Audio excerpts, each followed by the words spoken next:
Dr. Cortney with Elite Medical Prep, and today we have a high-yield endocrine question for Step 1 and Step 2 CK. So here we have a 10-year-old girl. She presents to the ER with nausea, vomiting, and lethargy, and that's been occurring for the past 10 days. Her mom is also concerned about weight loss, and she's also noticed an increase in thirst, which is a hint for polydipsia, and frequent urination, hint for polyuria.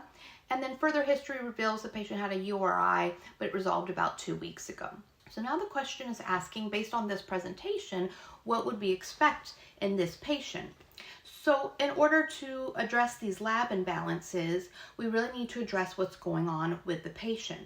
Now, this is a very classic presentation for DKA secondary to new onset type 1 diabetes. Typically, we'll see it in children, but it technically could occur in adults as well.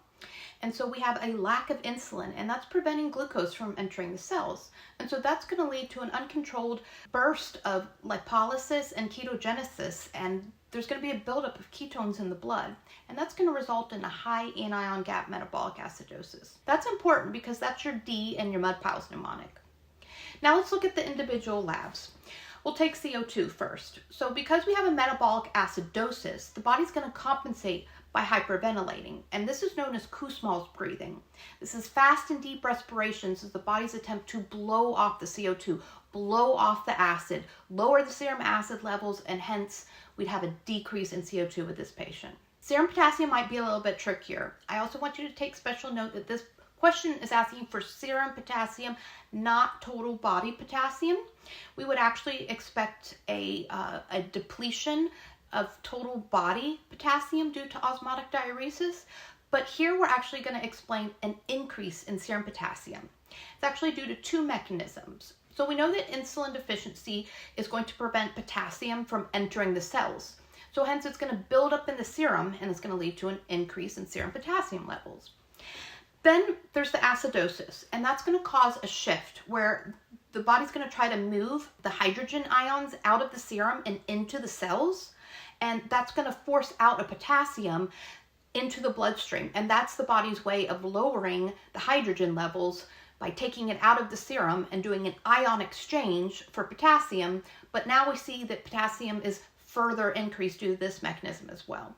So we'd be looking for an answer choice for an increase in serum potassium. Now let's look at the sodium.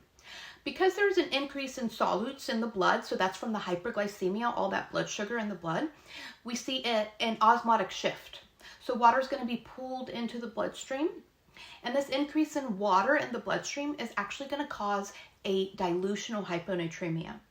So therefore, we'd be looking for an answer choice where we'd have a decrease in sodium. Now that we've determined that this patient would have a decrease in CO2 because she's blowing it off, she would have two mechanisms to support an increase in serum potassium levels. And because of the solutes in the blood, we would expect a dilutional hyponatremia, hence a lower sodium level. So we would expect the answer choice to be E.